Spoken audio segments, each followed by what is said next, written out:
Thank you, Madam Mayor. I want to be methodical in some comments into motion. I think, first of all, I want to apply the city attorney's office. Mr. Doyle, well done. I want to thank Ms. Shikata. I thought you did a great job. I thought the meeting that you had a few weeks ago brought stakeholders together.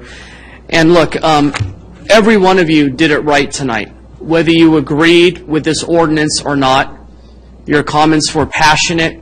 They were testimonies of your own life. And one of the cool things about being elected on this dais is we get a chance to have our values reflected in the public. And one of the challenges is you got to break some eggs to make an omelet. And meaning by that, every time we touch a button here, some people are inherently going to disagree. And some people that I really, really respect tonight, whether it's Carl Gordino's letter or Chris Horton or Joe, these are people I consider mentors of mine. The chamber has value. We've mentioned Intel. The Gordon Moores and Robert Noyces are literally the entrepreneurial titans that have created Silicon Valley. And we've defamed Intel a little, but they've done a lot of great things throughout the years and created the wealth that is Silicon Valley. But you know what? Intel is more than just entrepreneurial giants. It's more than just quarterly reports. It's sometimes the people in the shadows that are protecting our stadium. They're people that are feeding their workers. And the great thing about this job, sometimes you get to actually empower people.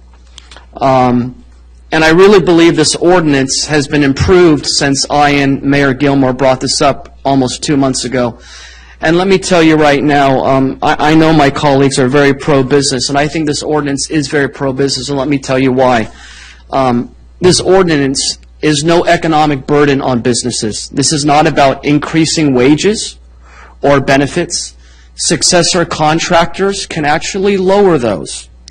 This is not a tenured type of position. This 90-day transitional period can even lay off workers for cause if they're not doing their job. If you have 100 employees and the successor contractor goes to 75 employees, they don't have to keep those extra 25 employees. So those are all things that I thought of when I was thinking of the business community. Also, let's keep it real. High turnover is a higher cost for business. Having people that have experience, as Mr. Mercurio said, that knows the ins and outs of places like Levi Stadium is a good thing for business. Deciding this at the local level is what the business and conservative community always talks about. Let's do things at the local level. So all of those things were things going on in my mind. And more importantly, on my day job, I'm lucky to teach at Santa Cruz School where 44% of our students have parents that make less than $44,000 a year. They're on free and reduced lunch. And some of my students have parents that are in the janitorial or service industry. And I believe this ordinance is about people because it's about economic security. And let me tell you, as my econ teacher hat, when you have people that have economic security, they're more likely not to invest in Wall Street or blue chip stocks. They're more likely to maybe go to Baskin-Robbins 2 more times a month, or maybe go to 1 more movie, or maybe buy an extra pair of jeans for their son or daughter. So they're spending more money in our local businesses. And when more goods or services are flowing into those local businesses are more likely to hire more people. And if you have economic security, you have less people being on government subsidies and more likely protecting taxpayer dollars.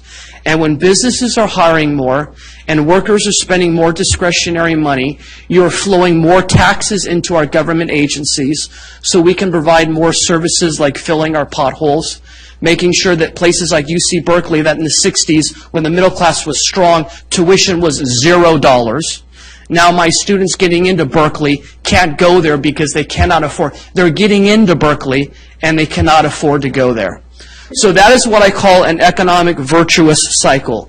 And I believe it all starts with we are a consumer-based economy. Job creation is not the billionaires saving money.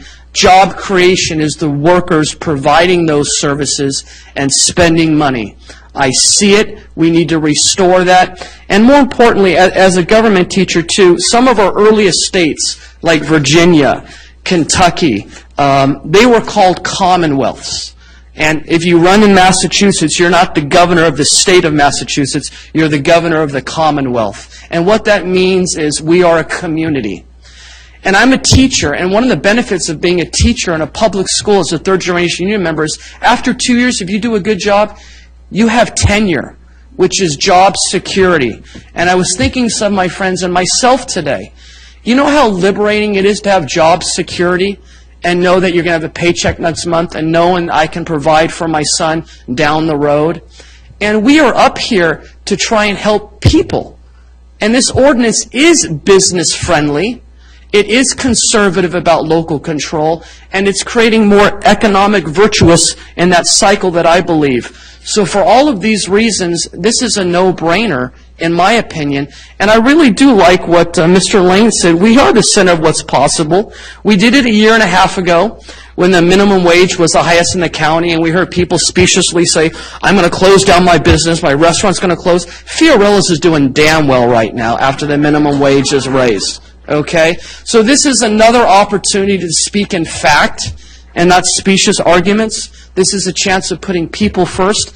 And yes, again, we can be the first city in the county to say what the center is possible. So my motion is to enthusiastically support the ordinance and stand in solidarity with these workers.